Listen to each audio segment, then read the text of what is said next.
আজ বাসায় একজন বেড়াতে আসবে। কে আসবে বলো তো? মেঘলা কাপড় গুছিয়ে রাখছিল, তখনই মেঘলার স্বামী আলিম মেঘলাকে প্রশ্নটা করে। মেঘলা কাপড় গোছানো বাদ দিয়ে আলিমের দিকে প্রশ্নাত্মক চাহনিতে তাকায়।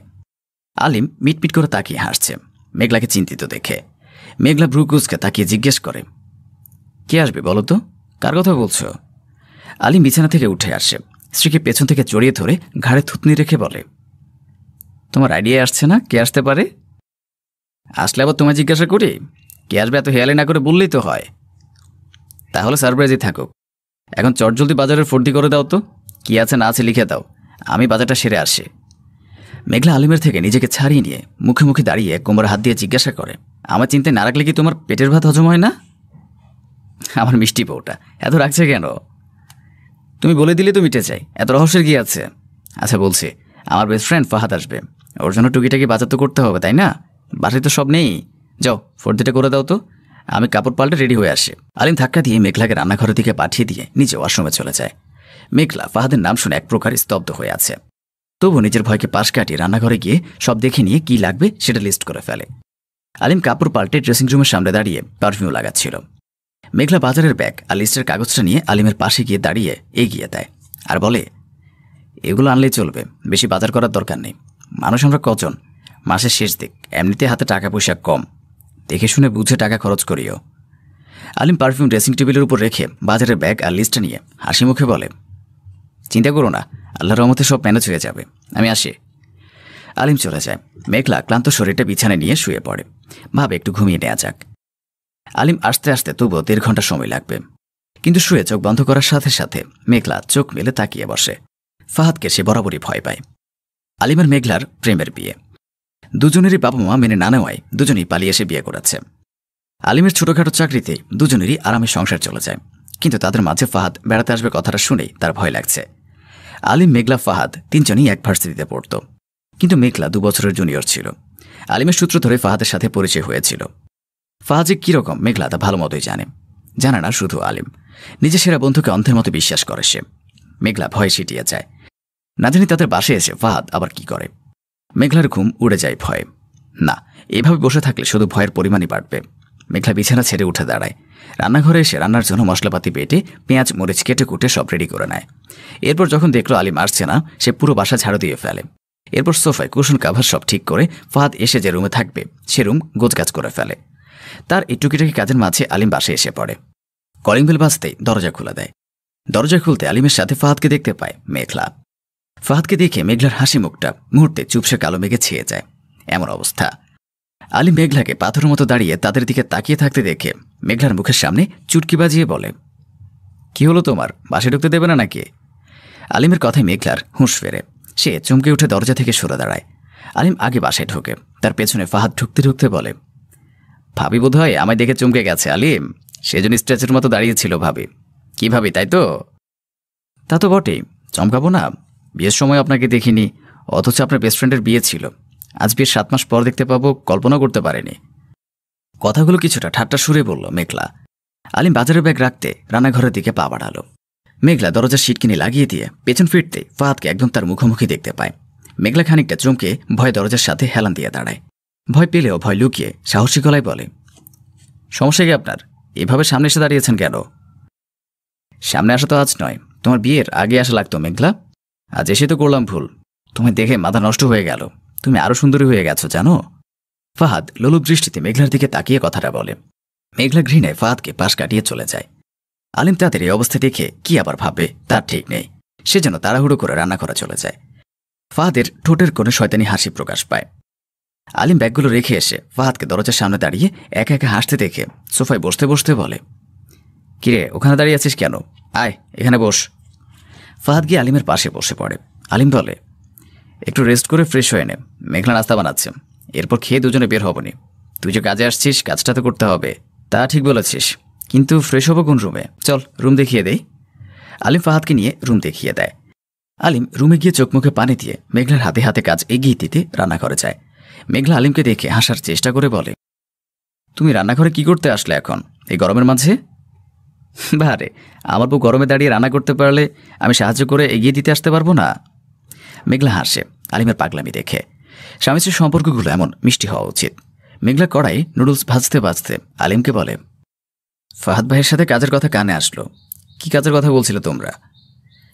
তেমন কাজ নয় গো, ফাহাদের চাকরি হয়েছে আমার অফিসে, তাই বাসা খুঁজে দিতে বলে ফাহাদ। আমি আমাদের বাসাতে থাকতে বলেছিলাম, কিন্তু বলল বউ নিয়ে থাকি, এক বাসায় এভাবে অবিবাহিত হয়ে থাকাটা উচিত না। সেজন্য ফাহাদই মানা করে দিল। আমিও চারপাশের মানুষের কথা শুনে ওর কথায় মতামত দিয়েছি।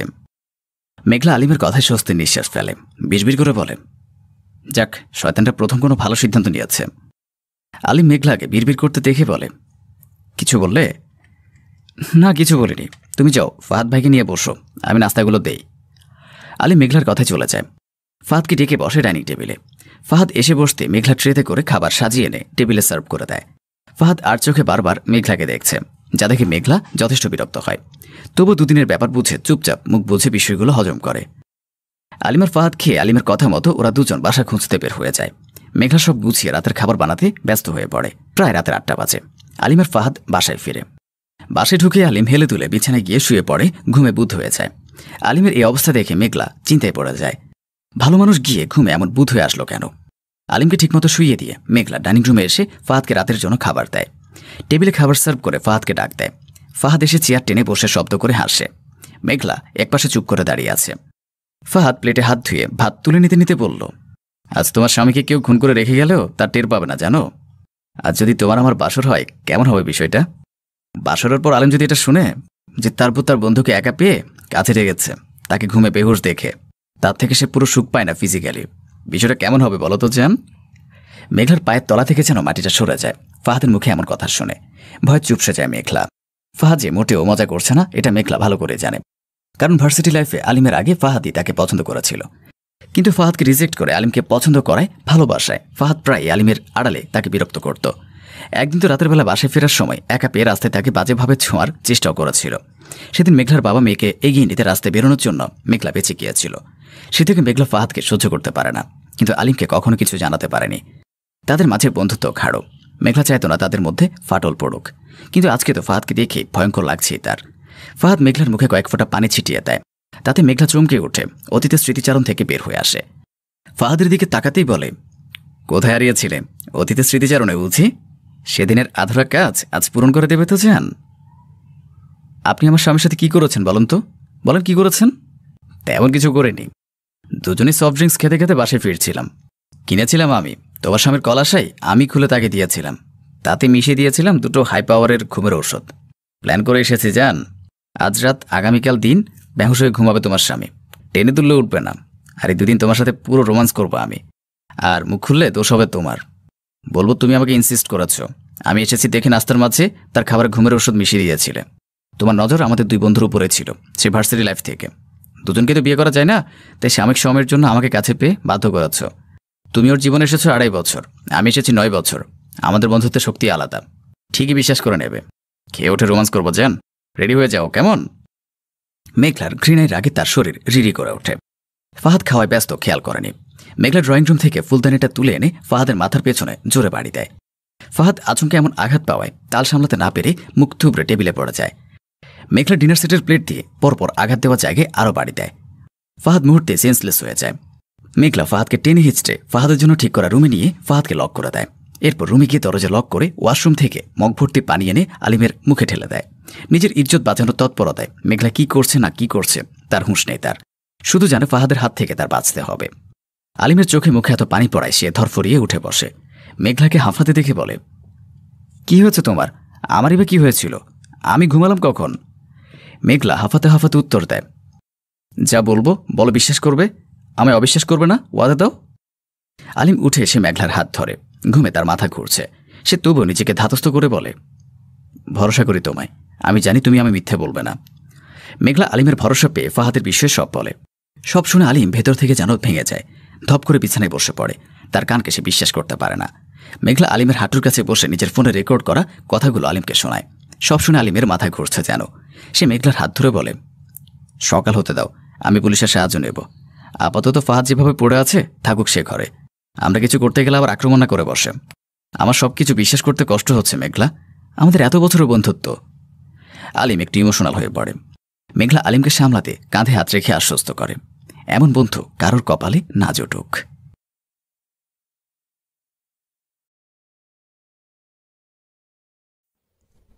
মেয়েদের বিয়ের পরে বাবা মায়ের আবার কিসের দায়িত্ব পালন? এসব আজগুবি কথা আমাকে বোঝাতে এসো না।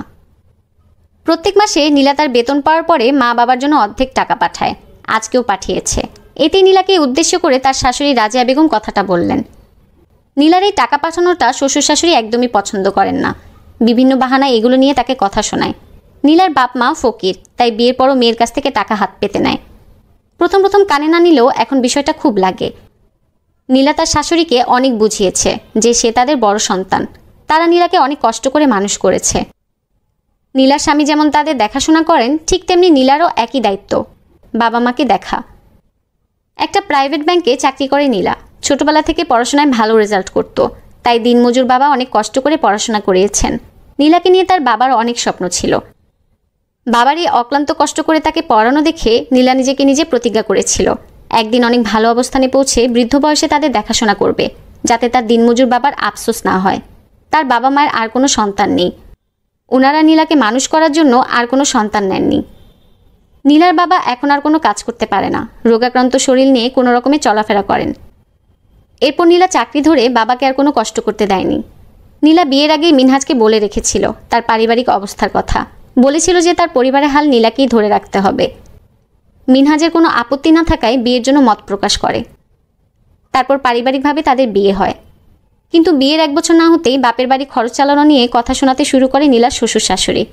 তাদের কথা, চাকরি করে সব টাকা পয়সা যদি বাপ মাকে দিয়ে দেয় তাহলে তাদের বাড়িতে থেকে অমন চাকরি করার কোনো প্রয়োজন নেই, বরং চাকরি না করে সংসারে মনোযোগ দেওয়া। স্যালারি পুরো টাকাটাই যে নীলা বাবাকে দেয় তা কিন্তু নয়, অল্প কিছু নিজের হাত খরচের জন্য রেখে বাকি টাকাগুলো 2 ভাগ করে অর্ধেক বাবাকে দেয় আর বাকি অর্ধেকটা শাশুড়ির হাতে দেয়। কিন্তু শাশুড়ি দেওয়ার বিষয়টা স্বীকার করে না। মাঝে মাঝে শাশুড়ি পীড়াদায়ক কথাগুলো নীলাকে খুব কষ্ট দেয়, এমনটা জানলে কোনোদিন বিয়েই করতো না। যে বিয়ের কারণে নিজের পরিবারকে চালানোর জন্য অন্যের কথা শুনতে হয়, সে বিয়ের কোনো প্রয়োজন ছিল বলে তার মনে হয় না। কারণ নীলা নিজের চোখে দেখেছে তার দিনমজুর বাবা তার জন্য কতটা কষ্ট করেছে। বাবাকে কোনোদিন দেখেনি একটা শার্ট বানিয়ে পরতে, নতুন একটা ভালো লুঙ্গি কিনতে, অথচ নীলার একটা চাওয়া তিনি অপূর্ণ রাখেনি। কোনো আত্মীয় স্বজনের বাড়ি থেকে বিয়ে শাদির দাওয়াত দিলে অন্য চাচাদের শার্ট গায়ে জড়িয়ে সম্মান রক্ষা করত। ঈদ আসলে কত করে বলতো, বাবা এবার তুমি একটা শার্ট বানাবে। বাবা হেসে দিয়ে বলতো, যখন তুই বড় হয়ে চাকরি করবি তখন আমার কত শার্ট হবে, আর সেটাই হবে আমার আসল পাওয়া। তখন বাবা সরল মুখের দিকে চেয়ে থাকতো নীলা, আর মনে মনে বলতো, তোমার চাওয়া যেন সৃষ্টিকর্তা পূরণ করে বাবা। বাবার ইচ্ছে পূরণ হয়েছে। প্রথম যেদিন নীলা স্যালারি পেয়েছিল সেদিন মার জন্য একটা তাঁতের শাড়ি আর বাবার জন্য 3টা শার্ট কিনেছিল। সেদিন নীলার বাবার চোখে আনন্দের অশ্রু ঝরেছিল, কারণ চাচারা এবং প্রতিবেশীরা অনেকেই বলতো, লোকমান, তুই গরিব মানুষ, দিনে এনে দিনে খাস, সেখানে এত কষ্ট করে মেয়েকে পড়ালেখা শিখে কি করবি? বিয়ে দিয়ে দিলে তো পরের ঘরে চলে যাবে, তখন তোর আর কোনো খোঁজও রাখবে না, তোর সারা জীবন কষ্ট করেই খেতে হবে। বাবা বলতো, সে সময় তো আসুক, তখন দেখা যাবে, কিন্তু তোমরা এগুলো বলে আমার মেয়ের মন ছোট করবা না। জীবনের এতটা পথ চড়াই উতরায় আজ যখন নীলা সেই দায়িত্ব পালন করতে চায়, তখন বাধা হয়ে দাঁড়িয়েছে তার শ্বশুর শাশুড়ি। শাশুড়ি শুধু যে ঘরের মধ্যে বলে সীমাবদ্ধ তা কিন্তু নয়, আত্মীয় স্বজনের সামনে এগুলো বলে অপমান করে কটু কথা শোনায় নীলাকে। মনে হয় নীলা যেন কত বড় অপরাধ করে ফেলেছে। নীলা কোনো জবাব দেয় না, ওর তো কথার পিঠে কথা বলা নিষেধ আছে। মিনহাজের কথা হচ্ছে তার বাবা মা যা বলে বলুক, নীলা সবসময় চুপ থাকতে হবে। নীলা মেনে নিয়েছে তার কথা। এই 1 বছরে তাদের কোনো কথার প্রতি উত্তর করেনি। নিয়মিত ভোর 5টায় উঠে সকালে নাস্তা তৈরি করে সবাইকে খেতে দিয়ে দুপুরের রান্না শেষ করে দুজনের দুপুরের খাবার বক্সে ভরে রেডি করে তারপর অফিসে যায়। তবুও ঘরের কোনো কাজে বিন্দুমাত্র ত্রুটি হলেই সব দোষ গিয়ে পড়ে নীলার চাকরির উপর। সঙ্গে থাকে কিছু বদবাক্য, যা শুনলে মস্তিষ্কটাই অগোছালো হয়ে যায়। ননদের বিয়ে ঠিক হয়েছে, নীলাদের বাড়িতে দাওয়াত দিয়ে এসেছে, কিন্তু নীলা চাচ্ছে না তার পরিবারে কেউ এই বাড়িতে আসুক, কারণ এদের ইচ্ছা কখনো বাবা মাকে বলেনি, তাই নিষেধও করতে পারছে না। তাহলে বাবার কাছে প্রশ্নবিদ্ধ হতে হবে। বিয়ের 1 দিন আগেই বাবা মা এই বাড়িতে আসে। ননদের জন্য উপহার হিসেবে একটা সোনার আংটি এনেছে। বিয়ের আংটিটা ননদকে পরিয়ে দেয়। শাশুড়ি দেখেছেন, কিছু বলেনি। মনে মনে খুশি হলাম, যাক উনি স্বাভাবিকভাবে নিয়েছে। কিন্তু না, কনে বিদায়ের পর বাড়ি ভর্তি লোকের সামনে শাশুড়ি বলতে লাগলেন, বিআই সাহেব তো মাছের তেল দিয়ে মাছ ঢেকে নিল। আমার ঘরের বউ চাকরি করে ওনাকে টাকা দেয়, আর সেই টাকা দিয়ে আমার মেয়ের জন্য উপহার কিনে এনেছে, নয়তো ওনার মতো মানুষের কি সোনার আংটি উপহার দেওয়ার যোগ্যতা আছে? আরও অনেক অনেক অপমানজনক কথাবার্তা বললেন। বাবা চুপ করে মাটির দিকে তাকিয়ে আছে। নীলা এক পলক তার স্বামীর দিকে তাকালো। যখন দেখলো মিনহাজ তার মাকে কিছুই বলল না, তখন নীলাও আর চুপ থাকতে পারল না। এই প্রথমবারের মতো শাশুড়ির মুখের উপর বলল, আমি কি শুধু আমার বাবাকেই টাকা দিই? আপনাকে দেই না? আমার বাবার কথাটাই কেন বারবার আপনি তুলে ধরেন? কই, আপনাকে যে দেই সেই কথাটা তো একবারও আপনার মুখে শুনি না। তাছাড়া আমার বাবা আমাকে কষ্ট করে মানুষ করেছে। আমার অর্জনের সব কিছু আমার বাবাই পাওয়ার যোগ্যতা রাখে, আপনি নন। যেমন আপনার সন্তান আপনাকে দেখাশোনা করে, তেমন আমারও দায়িত্ব আমার বাবা আমাকে দেখা। ওই মুহূর্তে মিনহাজ এসে ঠাস করে নীলার গালে থাপ্পড় বসিয়ে দিল। কেন তার মায়ের মুখে মুখে তর্ক করল। তার এমন ব্যবহার দেখে নীলা তাচ্ছিল্যে হাসল। নীলার নিজের অজান্তেই চোখের কোণ ঘেঁষে জল গড়িয়ে পড়ল। এসে কোন মিনহাজকে দেখছে, যে মানুষটা কথা দিয়েছিল বিয়ের পর চাকরি করতে কোনো সমস্যা হবে না, আরও কত কথা। তার সেই ভরসাতেই নীলা বিয়ের পেরিতে বসেছিল, আর আজকে সেই মানুষটা এত মানুষের সামনে তার গায়ে হাত তুলল কোনো অপরাধ ছাড়া। নীলা বাবার দিকে তাকিয়ে বাবাকে বলে উঠল, চলো বাবা, এখানে আর এক মুহূর্ত নয়, এখান থেকে আমাদের বিদায় নেওয়ার সময় হয়েছে। নীলার কথা শুনে তার বাবা বলে উঠল, তুই কোথায় যাবে মা? এটা তো তোর স্বামীর বাড়ি। কোনটাকে স্বামীর বাড়ি বলছো বাবা?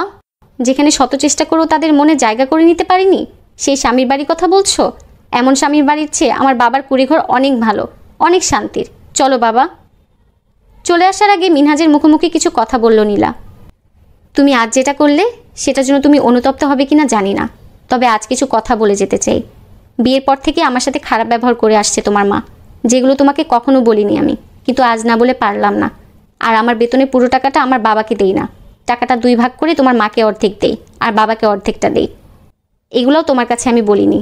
তুমি তোমার নিজের বাবা মায়ের প্রতি অন্ধ হয়ে গিয়েছো, তাই আমার দোষটাই তোমার চোখে ধরা পড়েছে। তাই অনেক ভেবেচিন্তে দেখলাম সংসার জীবন আমার জন্য না। আমি আমার বাবা মায়ের বড় সন্তান, তাদের প্রতি আমার অনেক দায়িত্ব। সেই দায়িত্ব থেকে আমি এড়িয়ে যেতে পারবো না। আমি যাচ্ছি। এখন হয়তো এই কথাতে অনুতপ্ত হবে, আর নয়তো একেবারেই সম্পর্ক শেষ হয়ে যাবে। সম্পর্ক শেষ হলেও নীলার কোনো আফসোস থাকবে না, বরঞ্চ আফসোস হবে যে এতদিন কেন এসব মুখ বুজে সহ্য করেছে। প্রত্যেকটা মেয়ের উচিত বাবা মা তার জন্য যেমন করেছে তেমন যেন ফিরিয়ে দেয়, অন্তত বাবা মায়ের একটু ঋণ হলেও যেন পূরণ করতে পারে। এই বাবা মাই তো সন্তানদের জন্য সর্বস্ব দিয়ে ফেলে, তাদের শেষ বয়সে এই সামান্য সুখটুকু যদি দিতে না পারে, তাহলে সেখানে সফলতার সার্থকতা কই আছে? মা, আমি ঈদের দিন বিকেলে বাপের বাড়ি যাব।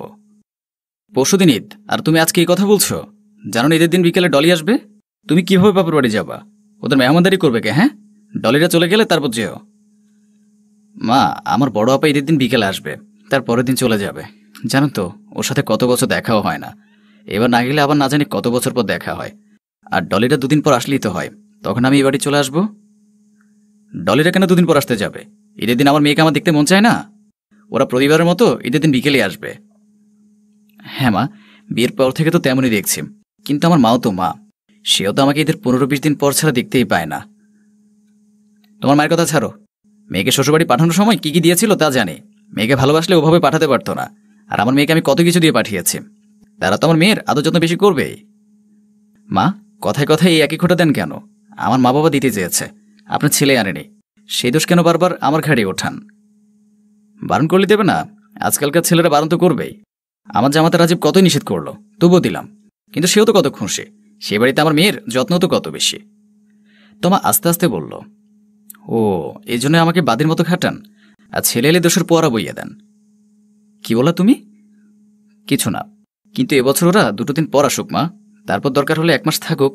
আমি একটু আপাকে দেখে আসি, নয়তো এবার আপার সাথে আর দেখা হবে না। তোমার বোনের সাথে দেখা না হলে আমরা কি করব? সে তো ঠিকই চাকরি বাকরি করে কামাই করে, জামাই নিয়ে বিদেশে থাকে। আর তুমি কি করো? অন্তত সংসারটা ঠিকভাবে করো। মা, আমি তো চাকরিও করতে চেয়েছি, আপনি তো করতে দেন নাই। বাজে কথা রাখো। আমার এক কথা, তুমি যেতে পারবে না। আমার মেয়ে এসে বেরিয়ে যাবে, তারপর তুমি যাবা। ও ননদরা 14 গোষ্ঠী সহ এসে ঝামেলা দেবে, তার আগেও বাপের বাড়িতে আসতে চায়। তারপরও ননদরা ওখানে বসে যা করার করুক। আর তোমার বোন তো এসেই চলে যাচ্ছে না। মা, আমার বোনের ছেলেকে এখন পর্যন্ত একটা নজর দেখতে পারি নাই। আর আপা ছুটি পেয়েছে কম সময়ের, ঈদের 2 দিন পর পরই শ্বশুরবাড়ি চলে যাবে, সেখান থেকে একদম আমেরিকা। তোমার বোন 2 দিন পর শ্বশুরবাড়িতে গেলেই পারে। হ্যাঁ মা, পারে, কিন্তু ডলি এলে তো 10-15 দিনের আগে শ্বশুরবাড়ি যাবে না, ততদিন তো আর আপা থাকবে না। আর ডলি না গেলে তো আপনি আমাকে যেতেও দেবেন না। এর মানে তুমি কি বোঝাতে চাও আমার মেয়ে বেশি দিন বাপের বাড়ি থাকে, আর আমি তোমাকে বাপের বাড়ি যেতে দেই না? মা, আমি তেমন কিছু বলতে চাইনি। বুঝি, সবই বুঝি। আজ রায়হান আসুক বাসায়। এত সাহস তুমি কোথায় পাও? আজ ওকে জিজ্ঞেস করব। পারেন তো শুধু ছেলেকে নালিশ দিতে। কি বললা তুমি? কিছু না মা, কিছু না। আজ আসুক রায়হান। রাতে রায়হান বাসায় ফিরল। তমা দরজা খুলতে এলো, আর রহিমা বেগম দৌড়ে গিয়ে বিছানায় শুয়ে পড়ল। আসসালামু আলাইকুম। ওয়ালাইকুম আসসালাম। রহিমা বেগম বিছানা থেকে ডেকে বললেন, বাবা রায়হান এসেছিস? রায়হান রহিমা বেগমের রুমে যেতে যেতে বলল, হ্যাঁ মা, তোমার কি হয়েছে? এই সময় বিছানায় কেন? তেমন কিছু না বাবা, তুই একটু কাছে আয়। তমা, মায়ের কি হয়েছে? তুমি আমাকে ফোন করে জানালে না কেন? এই সময় মা বিছানায়? একটু আগেই তো দেখলাম সুস্থ, আমাকেও তো কিছু বলল না। তমা মনে মনে বলল, বাবার বাড়ি যেতে চেয়েছি বলে ঢং শুরু হয়েছে। বৌমাকে কিছু বলিস না বাবা, আমার শরীরটা এমনি ভালো লাগছে না। তবুও তো ওর খেয়াল রাখা উচিত ছিল। বাবা, আমাকে প্রেশারের ওষুধটা খাইয়ে দে, খেয়ে নেই। এখনো ওষুধ খাওনি তুমি? তুই আসবি তারপর খাবো, এই জন্যই তো অপেক্ষা করি। কতবার বলেছি এত রাত পর্যন্ত আমার জন্য বসে থাকতে হবে না। তোমার ক্ষুধে পেলে তুমি খেয়ে নেবে, ওষুধ খেয়ে নেবে। কথা বলো তো শোনো না। তুমি ফ্রেশ হয়ে এসো, আমি খাবার দিচ্ছি, একসাথে খেয়ে নেব। রহিমা বেগম আস্তে আস্তে বলল, আমার কাছে একটু বসেছিস, বয়স সহ্য হচ্ছে না। মা, এভাবে কেন বলছো? ও তো তোমার ভালোর জন্যই বলছে। তুই জানিস না বাবা, ও আমাকে সহ্য করতে পারে না। তোর সামনে ভালো মানুষ হয়ে থাকে, তুই অফিসে গেলে আমার মুখে মুখে তর্ক করে। কি যে বলো না মা, ও তোমাকে নিজের মায়ের মতোই জানে।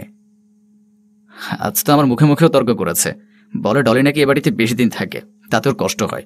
আমি নাকি ওকে বাপের বাড়ি যেতে দেই না, ওকে জ্বালায়, সব কাজ ওকে দিয়ে করাই। কত বড় শহর চিন্তা কর বাপ। মা, তোমার ছোট মানুষ, হয়তো বলে ফেলেছে, তবু আমি ওকে জিজ্ঞেস করব। এরকম করে কথা বলা ওর উচিত হয়নি। একদম বউর পক্ষে চলে গেছিস? তোমার ছোট মানুষ?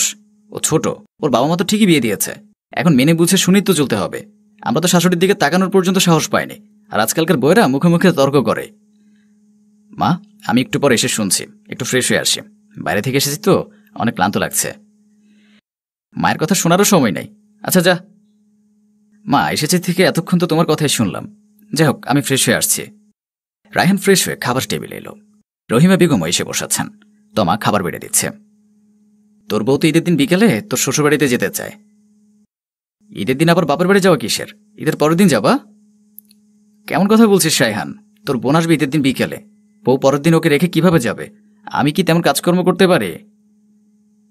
এসেছো কাজ থেকে, এখন তুমি ক্লান্ত, তাই কথাটা তুলতে চাইনি, কিন্তু মা যখন তুলল তখন বলছি। ঠং, মনে হয় আমার ছেলের জন্য আমার মায়া নাই। মা, আমি তা বলিনি। তুমি কি বলতে চাও তা আমার জানা আছে। তুমি ঈদের দিন বাপের বাড়ি যেতে চাচ্ছ কেন? প্রতি বছর তো 15-20 দিন পরেই যাও। আমার বোন আসছে আমেরিকা থেকে, আপা বাপের বাড়ি একদিন দুদিনের বেশি থাকতে পারবে না, ওদের ছুটি কম। আর জানো তো, ভাগ্নেটাকে এখনো নিজের চোখে দেখতেও পারেনি। মা, ডলি তাহলে 2 দিন পর আসুক, তোমা গিয়ে ওর বোনকে দেখে আসুক, তারপর না হয় আসবে। আমার মেয়েকে আমার ঈদের দিন দেখতে মন চায় না? তোর বউর জন্য তো আমার মেয়ে 2 দিন শ্বশুরবাড়িতে ননদের ঝামেলা পোহাতে পারবে না। ও ননদগুলো সব দাজ্জাল, আসলে জ্বালিয়ে মারে, কত নাস্তা পানি বানানো লাগে আল্লাহ। মা, একটা দিনেরই তো ব্যাপার, ডলিরে না হয় বাসায় আসুক, তুমি আর ডলি মিলে একটু ম্যানেজ করে নিলেই তো হয়। তোমার বোনকে দেখে আসলো। আমি অসুস্থ বুড়ো মানুষ, সেই খেয়াল তোর নাই। আর তোর বোন সারা বছর শ্বশুরবাড়িতে খেটে মরে, ও বাপের বাড়িতে সেই কাজ করবে? শ্বশুরবাড়ি তত কই থাকে মা, শ্বশুরবাড়ি 15 দিন থাকলে এই বাড়িতে 20 দিন থাকে। দেখলি বাবা, তোর বোন তোর সামনে আমার মেয়েকে খোঁটা দিল, আমার মেয়ে নাকি বাপের বাড়ি বেশি থাকে। আমার বোন আমার বাড়িতে থাকবে, তাতে তুমি এভাবে বলতে পারো না? মিথ্যে তো কিছু বলিনি, তবু যদি তোমাদের ভালো না লাগে তাহলে আর বলবো না। মা তোমাকে নিষেধ করেছে, তুমি যেও না। আর তোমার বোনকে যদি বেশি দেখতে ইচ্ছে করে তাহলে সে না হয় এসে থেকে যাক। এই না হলে আমার ছেলে। তো আমার রুমে চলে গেল। তোমার বোনের জন্য তোমার যেমন মায়া, আমার বোনের জন্য আমারও তেমন মায়া। পরের বাড়ি এসে পুরোপুরি পরাধীন হয়ে গেছে, যা বলো তাই শুনে। তুমি আমার স্বামী, তুমি যদি আমায় যেতে নিষেধ করো তবে আমি যাব না, কিন্তু তোমার আমাকে বোঝা উচিত।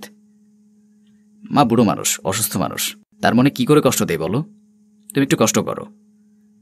আমিও তো মানুষ না, আমারও তো কিছু ইচ্ছে অনিচ্ছা থাকে। সারা বছরই তো তোমাদের কাছে থাকে, ঈদের দিন তোমার বোন আসে, সে যতদিন থাকে ততদিন আমি বাপের বাড়িতেও যেতে পারি না। ঈদের সবাই চলে যায়, তখন বাপের বাড়ি যাই আমি। আমার বোনদেরও তো কষ্ট হয়, তোমরা তোমাদের কষ্ট বোঝো, আমাদেরটা বোঝো না। আহা, এত সিরিয়াস হয়ে যাচ্ছ কেন? তোমাকে কি এ বাড়িতে কোনো কষ্ট রেখেছি বলো? যখন যা চাও সবই তো দিচ্ছি, চাইলেই সব পাচ্ছি। এর মানে এই না যে আমার বাপের বাড়ি যেতে মন চাইবে না। ও বাড়িতে জীবনের 22টা বছর পার করে এসেছে। ও বাড়ি আমার অনেক আপন, বিয়ের পর থেকে কখনোই তাদের সাথে ঈদ করতে পারিনি। ঈদ তো দূর, ঈদের 15 দিন পরেও যেতে পারেনি। আর কোনোদিন এ নিয়ে তোমাকে কিছু বলেছি বলো? আমার বোন আমেরিকা না চলে গেলে এবারও কিছু বলতাম না। আমি তো জানি তুমি অনেক সহ্য করো। আচ্ছা, আমি কালকে মাকে বলে দেখব সে কি বলে। পরের দিন সকালবেলা, আজ থেকে রায়হানের ঈদের ছুটি। তোমার রান্নাঘরে, আর রহিমা বেগম আর রায়হান ড্রয়িং রুমে বসে কথা বলছে। নাস্তা কত দূর তোমা? ক্ষুধা পেয়েছে তো?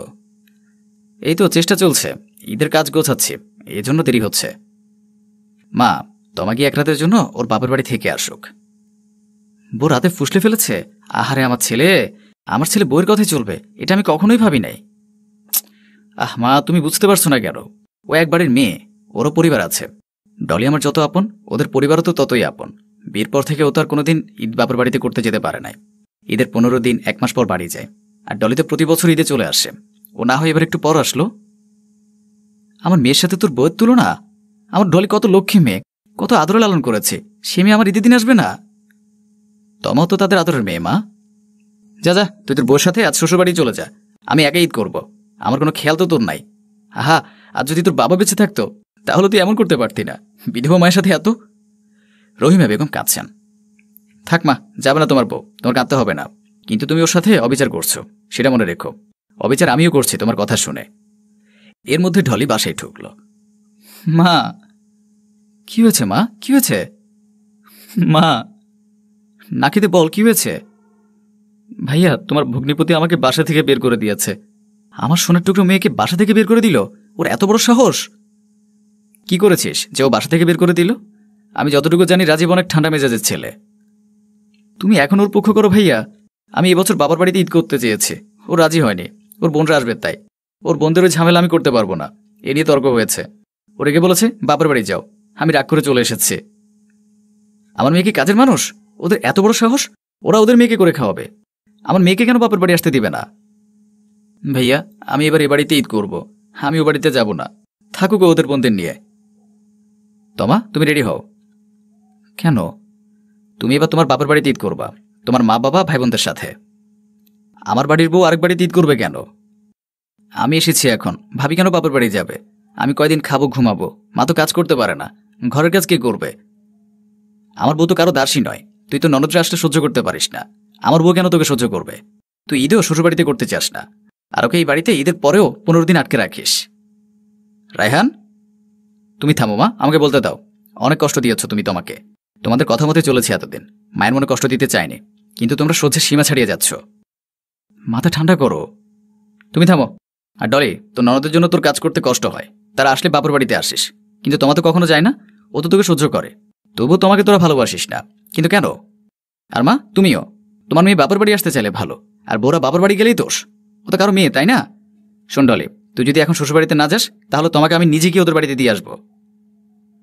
এই, তুই এমন করছিস কেন রায়হান? আমি ঠিক কাজই করছি মা, আমার বোনের ভুল শুধরাতে চেষ্টা করছি। আর বউর উপর এতদিন যে অবিচার করেছো, আমি সে পাপ কমানোর চেষ্টা করছি। আর ডলি, তুই এখন যাবি, ননদরা আসলে তাদের সাথে 2 দিন থাকবে, তারপর বাপের বাড়ি আসবে। আর তোর ভাবিও এর মধ্যে তার বোনকে দেখে চলে আসবে। আসলে আমার ভুল হয়ে গেছে ভাইয়া, আমাকে মাফ করে দাও। ভাবি, আমাকে মাফ করে দাও। সমস্যা নাই, ঠিক আছে। তোমরা যদি আমাকে একটু ভালোবাসতে তাহলে আমার মনে কোনো কষ্টই থাকতো না। আমি তোমাদের জন্য যা চাও তাই করতাম। বোমা, আপনাকে মায়ের মতো দেখেছি, কিন্তু আপনি কখনো আপন ভাবতে পারেননি, তবু আপনার উপর কোনো কষ্ট রাখি না। ডলি, এখন নাস্তা করে চলে যাবি। আর মা, তোমার সাথে উচ্চবাক্য করেছি, তুমি আমাকে মাফ করে দাও। তুমিও আমাকে মাফ করে দাও বাবা, আমি তোমাদের সাথে অন্যায় করেছি। মা, তুমি আর তোমার মেয়েকে প্রশ্রয় দিও না, তাহলে তো সে ঠিকভাবে সংসারও করতে পারবে না। রহিমা বেগম আর ডলি মাথা নিচু করে রইল। বউয়ের সাথে কুটনামি করতে গিয়ে ছেলের কাছে উচিত শিক্ষা পেল শাশুড়ি ননদ।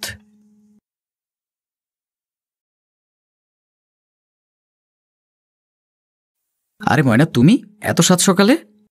সাদিয়া সকাল 6টা বাজে ঘুম থেকে উঠেছে। সাধারণত এত সকালে বাসার কেউ ওঠে না।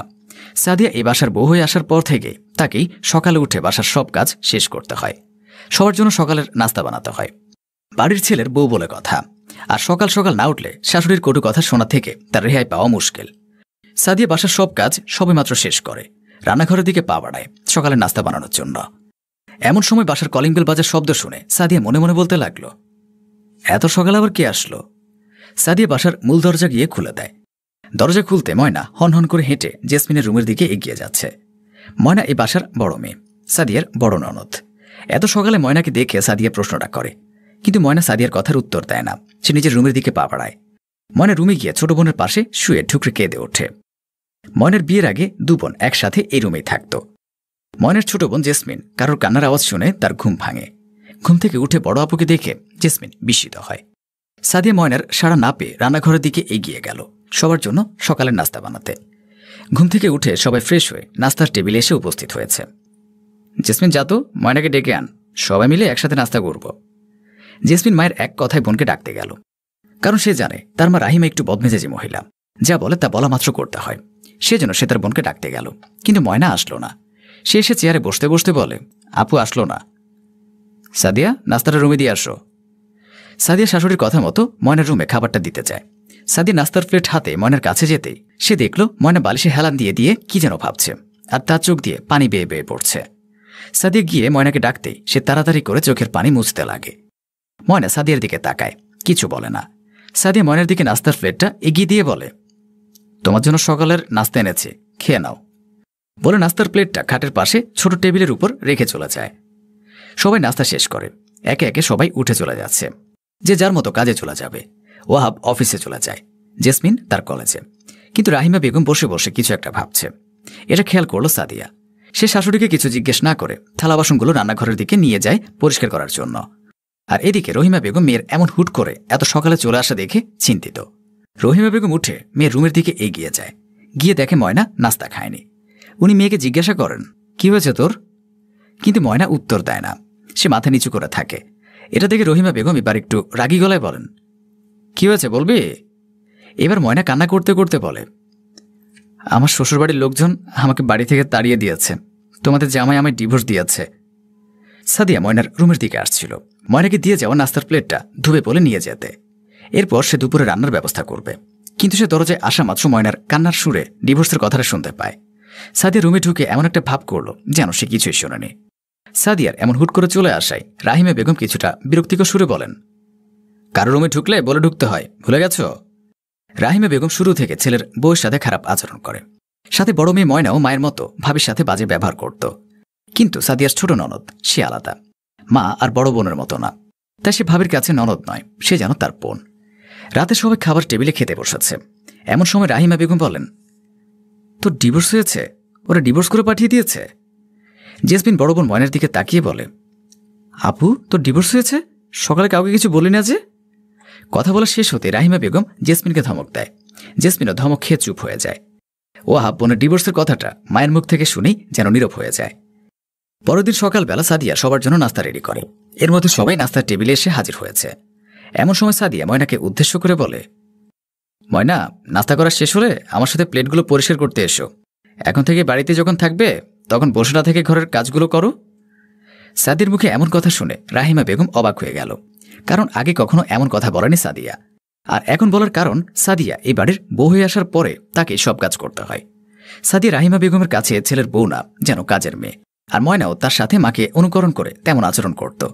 এজন্য সাদিয়ার সুযোগ এসেছে শাশুড়ি আর ননদকে 2 কথা শোনানোর। কারণ বিয়ের পর থেকে কখনো শাশুড়ি আর বড় ননদের থেকে ভালো ব্যবহার পায়নি সে। ময়না সাদিয়ার এমন কথা শুনে মায়ের দিকে তাকালো, কিন্তু রাহিমা বেগম চুপ করে আছে। আর মনে মনে ভাবছে, ইট্টি মারলে পাটকেলটি খেতে হয়। মনের বিয়েটা মূলত রাহিমা বেগমের ইচ্ছেতে হয়েছিল। আর রাহিমা বেগম ছোট থেকে মেয়েকে সাংসারিক কোনো কাজ করাতো না বলেই সে সাংসারিক কোনো কাজ বোঝে না বললেই চলে। যার ফলে শ্বশুরবাড়িতে কোনো কাজ করতে সে চাইতো না। আর এজন্য প্রতিদিন শাশুড়ির সঙ্গে তর্ক বিতর্ক চলত। আর ময়নার হাজব্যান্ড রাতে এসে এসব শোনার পর ময়নার সাথে প্রতি রাতে ঝামেলা লেগেই থাকত। ময়নাও মায়ের মতো বদমেজাজি আর জেদি, যা শেষ পরিণতি ডিভোর্সে এসে পৌঁছাচ্ছে। ওয়াহাব এভাবে হঠাৎ করে বোনের ডিভোর্স হওয়াতে তারও কাজে মন বসছে না। তার উপর সাদিয়াও ইদানিং এ বিষয় নিয়ে ওয়াহাবের সাথে ঝামেলা বাঁধিয়ে ফেলেছে। সাদিয়াও ডিভোর্সি ননদের উটকো ঝামেলা টানতে চায় না। এদিকে সাদিয়া দিন দিন বড্ড জেদি হয়ে উঠেছে। সে ময়নাকে এই বাসায় সহ্য করতে পারে না। সহ্য হবেই বা কিভাবে? ওয়াহাব আর সাদিয়ার বিয়েটা হয়েছিল ভালোবাসার বিয়ে, যেটা রাহিমা বেগম আর তার বড় মেয়ে ময়না মেনে নিতে পারেনি।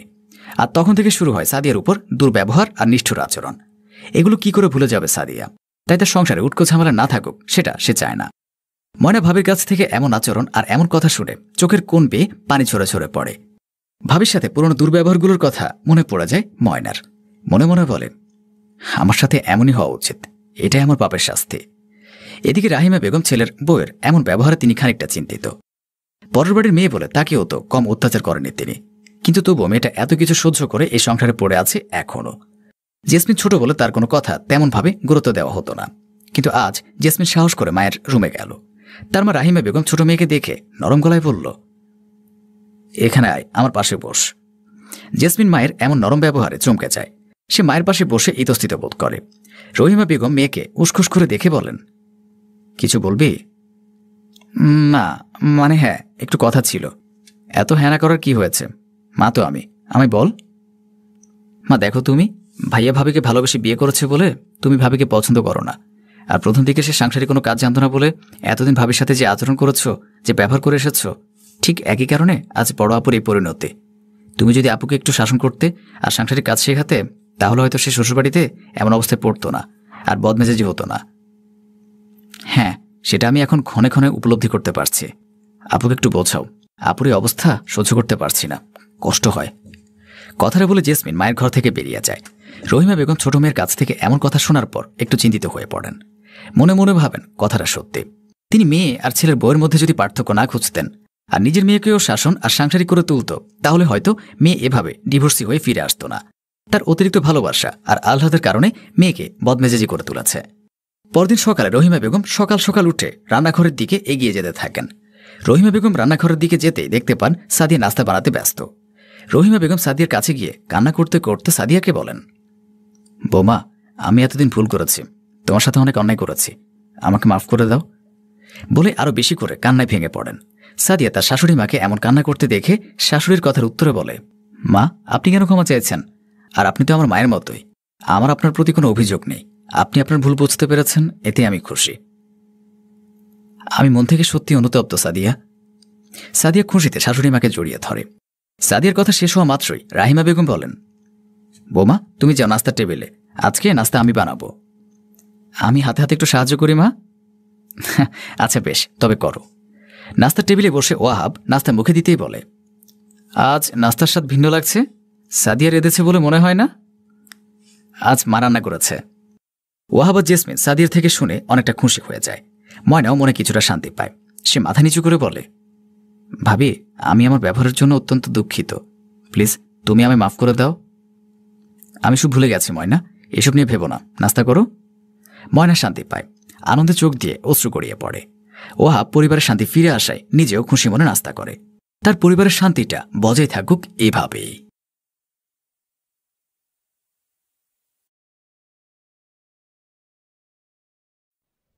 আমি ঠিক আছি, তুমি গিয়ে রান্না বসাও, রোহান খেতে চাইবে একটু পরে। কাতর গলায় বলে রেশমা। আমি রান্না শেষ করেছি মা, ভাইয়া খেতে চাইলেই দিতে পারবো। তুমি এত চিন্তা করো না তো, এমনিতেই জ্বরে গা পড়ে যাচ্ছে, চিন্তা করলে প্রেশার বেড়ে যাবে। জলপট্টি মাথায় দিয়ে বলে মোহনা। চিন্তা করবো না বলছিস? আমার ছেলেটা যে ঠিক করে খেতেই শিখলো না, এখন আবার আমি বেড়ে দিতে পারবো না, একটু খেয়েই চলে যাবে মনে হয়। চিন্তিত ভঙ্গিতে বলে রেশমা। মা, আমি ঠিক করে খাইয়ে দেব, এখন চুপচাপ ঘুমাও। মোহনা বলে। এমন সময় রোহানের ডাক শোনা যায়। মা, মা, আমার খাবার এখনো রেডি করোনি কেন? আমি ভার্সিটিতে যাব, তুমি জানো না? একটা কাজও ঠিকমতো করো না, জাস্ট বিরক্ত লাগে আমার। এখন আবার খাবারের জন্য বসে থাকতে হবে। সবই চোখ বন্ধ করেছিল। মোহনা মায়ের মাথায় জলপট্টি দিচ্ছিল। রোহানের ডাকে দৌড়ে আসে। ভাইয়া, মায়ের ভীষণ জ্বর, তুমি বসো, আমি খাবার দিচ্ছি। রোহান বিরক্তি নিয়ে বলে, জ্বর না ঢং, আজেরে লাগে আমার। খাবারটাও ঠিকমতো রেডি করে দিতে পারে না। ওই মহিলাকে জাস্ট বিরক্ত লাগে আমার। তুই কেন খাবার দিবি? উনি মারা যাবে নাকি? রোহান নাক মুখ কুচকে বলে। মোহনা রোহানের সামনে খাবার রাখে। ভাইয়া, এইভাবে বলো না, মায়ের সত্যিই খুব জ্বর, মাকে মহিলা বলতে নেই, পাপ হয়। রোহানের প্লেটে ভাত তরকারি দিয়ে বলে মোহনা। ওই মহিলার প্রতি তোর এত দরদ উতলে পড়ে কেন? সারাদিন তো কম ছাড়ি খাস না, তাও শিক্ষা হয় না? এত ভালোবাসা কই রাখিস? আমি হলে উষ্টা মেরে ফেলে দিতাম। মারা তো একটু বকা দিবেই ভাইয়া, এতে শিক্ষা হওয়ার কি আছে? আজকে বকা দিবে তো কাল ভালোবাসবে। রোহান কিছু বলে না, খেতে থাকে। রোহান মোহনার সৎ ভাই। মোহনার 3 বছর বয়সে যখন মোহনার মা মারা যায়, তার কিছুদিন পরে মোহনার বাবা মুফিক 5 বছরের একটা ছেলে সহ রেশমা বেগমকে বিয়ে করেছিলেন। মোহনা রেশমা বেগমের জন্য খাবার নিয়ে যায়। রেশমা বেগম জ্বরে কাঁপছে। মা, একটু কিছু খেয়ে ওষুধ খেতে হবে, না হলে তো জ্বর কমবে না। মোহনা রেশমা বেগমকে ধরে বসিয়ে দেয়। রোহান খেয়েছে? হ্যাঁ মা, খেয়েছে, এখন তুমি খেয়ে নাও। ভাত মেখে খাইয়ে দেয় মোহনা। মনে মনে আশা করে রেশমা একবার হলো মোহনাকে জিজ্ঞেস করবে সে খেয়েছে কিনা, কিন্তু জিজ্ঞেস করে না। খাওয়ানো শেষে ওষুধ খাইয়ে রেশমা বেগমকে আবার শুয়ে দেয় মোহনা। রোহানের জামা কাপড় ধুয়ে দিস, ময়লা কাপড় পরতে পারে না ও। আর দুপুরে ইলিশ মাছ রান্না করিস, রোহান ভীষণ পছন্দ করে। মোহনা মাথা নাড়িয়ে চলে যায়। রোহানের জামা কাপড় ধুয়ে রান্না বসায়। নিজের খাওয়ার সময় হয় না, ভীষণ কষ্ট হয় মোহনার। রোহান কত বকা দেয় রেশমা বেগমকে, একটুও দেখতে পারে না। অন্যদিকে মোহনা মাথায় করে রাখে তাকে, কখন কি লাগবে সব এনে দেয়। তবুও কখনো মোহনার ভালো মন্দ জিজ্ঞেস করে না, সারাক্ষণ রোহান রোহান করে। সৎমা কি তাহলে সত্যিই আপন মা হয় না? রান্না শেষ হতে না হতেই রোহান চলে আসে। রেশমা বেগম ক্লান্ত শরীর নিয়েই উঠে আসে। রোহান আবার মাছের কাঁটা বাছতে পারে না। মা, তুমি আবার উঠে আসলে কেন? আমি আছি তো, আমি ভাইয়াকে খেতে দিতে পারতাম। রেশমা চেয়ার টেনে বসে। আমার ছেলেটা মাছের কাঁটা বাছতে পারে না, তুই কাঁটা বেছে নিতে পারতিস না? তাই বলে অসুস্থ শরীর নিয়ে উঠে আসবে? আমার ছেলেটাকে তৃপ্তি করে খেতে দেখলেই আমার অসুস্থতা সেরে যাবে। মলিন হেসে বলে রেশমা। মোহনার মুখটা কালো হয়ে যায়। এই মহিলা এখানে বসে আছে কেন? তুই না বললি তার জ্বর হয়েছে? বলেছিলাম না ঢঙের জ্বর, গন্ডারের শরীর ওনার, জ্বরও ভয় পায় ওনাকে। আজের মহিলা কিনা সহজে মরেও না, কই মাছের প্রাণ। ভাতে তরকারি দিতে দিতে বলে রোহান। রেশমা